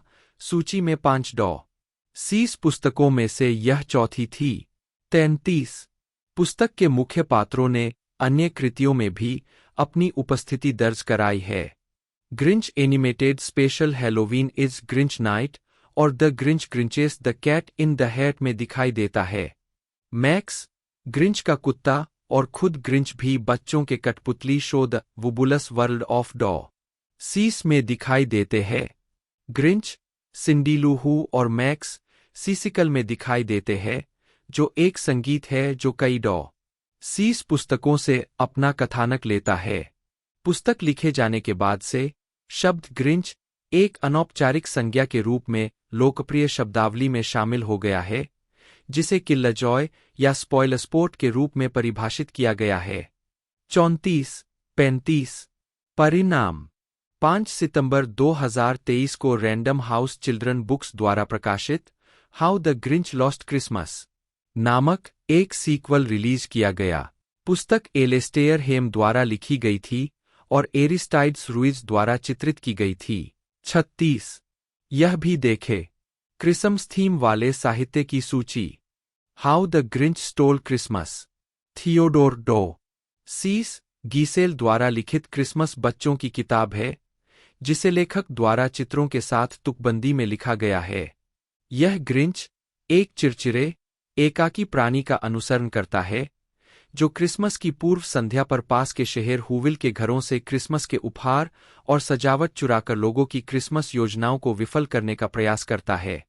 चमत्कारिक रूप से ग्रिंच को पता चलता है कि क्रिसमस केवल पैसे और उपहारों के बारे में नहीं है। कहानी को 1957 में रैंडम हाउस द्वारा एक पुस्तक के रूप में प्रकाशित किया गया था और लगभग उसी समय रेड बुक के एक अंक में भी। 2 पुस्तक क्रिसमस और छुट्टियों के मौसम के व्यावसायीकरण की आलोचना करती है। 3 पुस्तक को कई बार रूपांतरित किया गया है। पहली बार 1966 की एनिमेटेड टीवी फिल्म के रूप में, जिसे बोरिस कार्लोफ ने सुनाया, जिन्होंने ग्रिंच की आवाज भी प्रदान की। 1977 में एक Halloween prequel Halloween is Grinch night हंस कॉनरीड द्वारा ग्रिंच की आवाज के साथ प्रसारित किया गया था। इसके बाद जिम कैरी अभिनीत 2000 की लाइव एक्शन फीचर फिल्म 2007 की एक संगीत में, बेनेडिक्ट कम्बरबैच अभिनीत 2018 की एनिमेटेड फिल्म, मैथ्यू मॉरिसन अभिनीत संगीत का 2020 का लाइव टेलीविजन रूपांतरण, डेविड हॉवर्ड थॉर्नटन अभिनीत एक अनधिकृत 2022 स्लेशर हॉरर पैरोडी फिल्म और जेम्स ऑस्टिन जॉनसन अभिनीत 2023 वंडरी पॉडकास्ट आइन। कथानक ग्रिंच एक कड़वा एकाकी प्राणी है जिसका दिल 2 साइज छोटा है और जो हुविल के सामने एक पहाड़ पर रहता है, जो हूस का घर है। सालों से हुविल के शोरगुल वाले क्रिसमस उत्सवों से परेशान होकर ग्रिंच ने क्रिसमस को आने से रोकने का संकल्प लिया। वह खुद को सांता क्लॉज के रूप में प्रच्छन्न करता है और अपने कुत्ते मैक्स द्वारा खींची गई स्लेज पर हुविल की यात्रा करता है। चौराहे पर पहले घर की चिमनी से नीचे उतरते हुए ग्रिंच सभी उपहार, दावत के लिए भोजन और यहां तक कि क्रिसमस का पेड़ भी चुरा लेता है। उसे थोड़ी देर के लिए सिंडी लू हू, एक युवा हू लड़की द्वारा बाधित किया जाता है, लेकिन उसे दूर भेजने के लिए एक चालाक झूठ करता है। दूसरे हूज के घरों के साथ भी ऐसा ही करने के बाद ग्रिंच अपनी स्लेज को माउंट क्रम्पिट की चोटी पर ले जाता है और चोरी की गई सभी वस्तुओं को रसातल में फेंकने की तैयारी करता है। जैसे ही सुबह होती है उसे हूज के रोने की आवाज सुनाई देती है, लेकिन उन्हें क्रिसमस का एक आनंद में गीत गाते हुए सुनकर आश्चर्य होता है। बहुत सोचने के बाद ग्रिंच को एहसास होता है कि क्रिसमस का मतलब सिर्फ उपहार और दावत से कहीं ज्यादा है, जिससे उसका दिल 3 गुना बड़ा हो जाता है।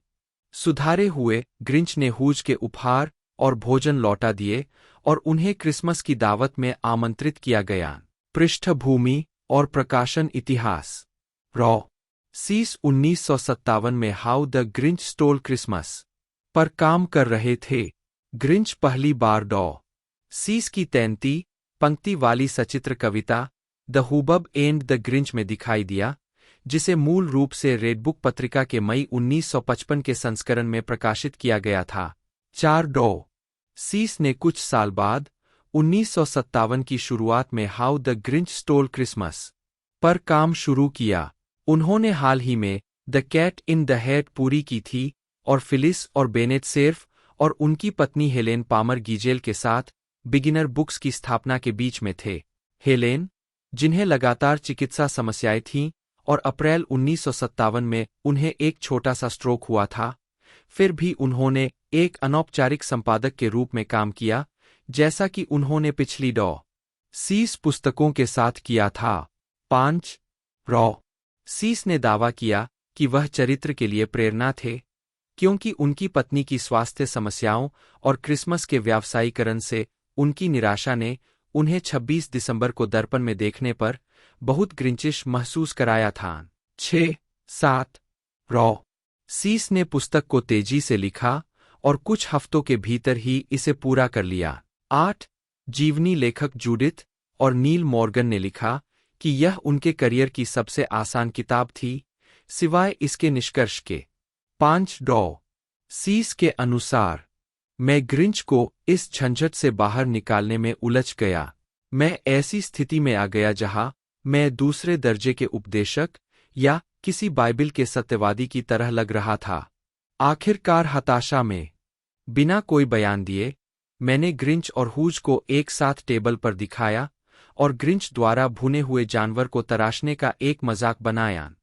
मैंने हजारों धार्मिक विकल्पों से गुजरा था और फिर 3 महीने बाद यह इस तरह से निकला। 5 मई 1957 के मध्य तक पुस्तक पूरी हो गई थी और न्यूयॉर्क में रैंडम हाउस के कार्यालयों को मेल कर दी गई थी। जून में डॉ सीस और हेलेन ने हवाई में 1 महीने की छुट्टी ली, जहां उन्होंने पुस्तक के गैली प्रूफ की जांच की और उसे वापस कर दिया। 5 पुस्तक दिसंबर में पहली बार प्रकाशित हुई। रैंडम हाउस द्वारा प्रकाशित पुस्तक संस्करण और रेडबुक के एक अंक में। 9 रॉ सीस ने पुस्तक को अपनी भतीजी पैगी ओवेंस के 1 वर्षीय बेटे थियोडोर टेडी ओवेंस को समर्पित किया। 5 2005 तक पुस्तक का 9 भाषाओं में अनुवाद किया जा चुका था। 10 जिसमें लैटिन में क्वोमोडो इनविडियोसुलस नॉमिन ग्रिंचस क्रिस्टी नटालम एब्रोगावेरिट शामिल था। अनुवाद अक्टूबर 1998 में बोलचाजी कार्डुची पब्लिशर्स इंक द्वारा प्रकाशित किया गया था। थियोडोर सीस गीजेल बटा SUS AZL ZS- बटा सूस जोइस 2-3 4 मार्च 1904 24 सितंबर 1991। 5 एक अमेरिकी बच्चों के लेखक और कार्टूनिस्ट रॉ सीस बटा SUS ZUS सूस जूस नाम से 60 से अधिक पुस्तकों के लेखन और चित्रण के लिए जाने जाते हैं। 4-6 उनके काम में सभी समय की सबसे लोकप्रिय बच्चों की किताबें शामिल हैं, जिनकी 600 मिलियन से अधिक प्रतियां बिक चुकी है और उनकी मृत्यु के समय तक 20 से अधिक भाषाओं में उनका अनुवाद किया जा चुका है। 7 गीसेल ने डार्टमाउथ कॉलेज में स्नातक और लिंकन कॉलेज, ऑक्सफोर्ड में स्नातकोत्तर छात्र के रूप में डॉ सीस नाम अपनाया। उन्होंने 1927 में ऑक्सफोर्ड छोड़ दिया और वैनिटी फेयर, लाइफ और कई अन्य प्रकाशनों के लिए एक चित्रकार और कार्टूनिस्ट के रूप में अपना करियर शुरू किया। उन्होंने फ्लिट और स्टैंडर्ड ऑयल सहित विज्ञापन अभियानों के लिए एक चित्रकार के रूप में भी काम किया और न्यूयॉर्क के अखबार PM के लिए एक राजनीतिक कार्टूनिस्ट के रूप में भी काम किया। उन्होंने 1937 में अपनी पहली बच्चों की किताब and to think that I saw it on Mulberry Street प्रकाशित की। द्वितीय विश्व युद्ध के दौरान उन्होंने राजनीतिक कार्टूनों को चित्रित करने के लिए बच्चों के साहित्य से एक संक्षिप्त अंतराल लिया और उन्होंने यूनाइटेड स्टेट्स आर्मी के एनिमेशन और फिल्म विभाग में काम किया। युद्ध के बाद गीजेल बच्चों की किताबें लिखने में वापस लौट आए और उन्होंने if I run the zoo 1950, Horton hears a Who 1955, the cat in the Hat 1957, How the Grinch stall Christmas 1957, Green Eggs and Ham 1960, one fish, two fish, red fish, blue fish 1960, the Sneetches and other stories 1961, the Lorax 1971, the Butter Battle Book 1984 और oh the places you will go 1990 जैसी प्रशंसित कृतियां लिखी। उन्होंने अपने career के दौरान 60 से अधिक पुस्तकें प्रकाशित कीं, जिनमें कई रूपांतरण शामिल है, जिनमें 11 टेलीविजन स्पेशल, 5 फीचर फिल्में, 1 ब्रॉडवे म्यूजिकल और 4 टेलीविजन सीरीज शामिल है। उन्हें हैलोवीन इज ग्रिंच नाइट 1978 के लिए उत्कृष्ट बच्चों के विशेष कार्यक्रम और the Grinch Grinches the cat in the Hat 1982 के लिए उत्कृष्ट एनिमेटेड कार्यक्रम के लिए 2 प्राइम टाइम एमी पुरस्कार मिले। 8 1984 में उन्होंने पुलित्जर पुरस्कार विशेष प्रशस्ति पत्र जीता।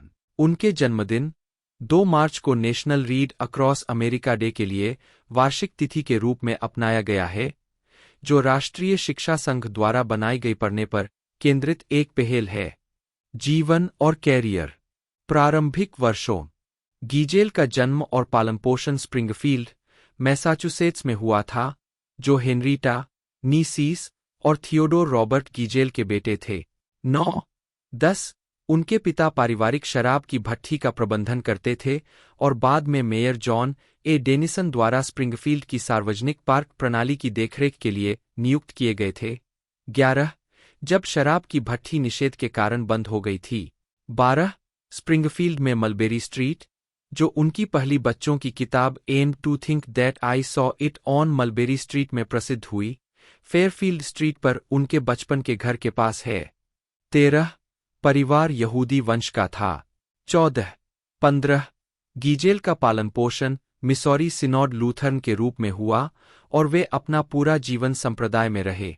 16 गीजेल ने डार्टमाउथ कॉलेज में भाग लिया, 1925 में स्नातक किया। 17 डार्टमाउथ में वह सिग्मा फी एप्सिलॉन बिरादरी 9 और हास्य पत्रिका डार्टमाउथ जैकोलाल्टेन में शामिल हो गए, अंतः प्रधान संपादक के पद तक पहुंचे। 9 डार्टमाउथ में रहते हुए वह अपने कमरे में 9 दोस्तों के साथ जिन पीते हुए पकड़ा गया था। 18 उस समय शराब का कब्जा और सेवन निषेध कानूनों के तहत अवैध था, जो 1920 और 1933 के बीच लागू रहा। इस उल्लंघन के परिणामस्वरूप डीन क्रेवन लेकॉक ने जोर देकर कहा कि गीजेल जैकोलाल्टेन सहित सभी पाठ्येतर गतिविधियों से इस्तीफा दे दें। 19 प्रशासन की जानकारी के बिना पत्रिका पर काम करना जारी रखने के लिए उनके लेखन में उन्हें वक्तृत्व कला के प्रोफेसर डब्ल्यू बेनफील्ड प्रेसी द्वारा प्रोत्साहित किया गया, जिन्हें उन्होंने डार्टमाउथ में लेखन के लिए अपनी बड़ी प्रेरणा के रूप में वर्णित किया। 20 तो दोस्तों रिलीजिंग डेट के बारे में बात की जाए तो 8 नवंबर 2000 इसकी लॉन्च एलिस में से रिलीज़ किया गया था और 17 नवंबर 2000 संयुक्त राज्य अमेरिका में से बनाया गया था। बाकी 123 मिलियन के बजट में से बनाया गया था।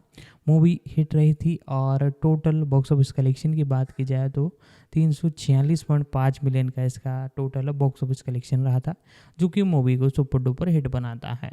बाकी इसके OTT प्लेटफॉर्म की बात की जाए तो प्रेजेंट पर ये नेटफ्लिक्स पर रिलीज़ हो चुकी है, वहाँ पर आप इसे देख सकते हो और प्राइम वीडियो पर भी ये अवेलेबल है। बाकी आज की इस वीडियो में दोस्तों इतना ही, मिलते हैं अगले वीडियो में।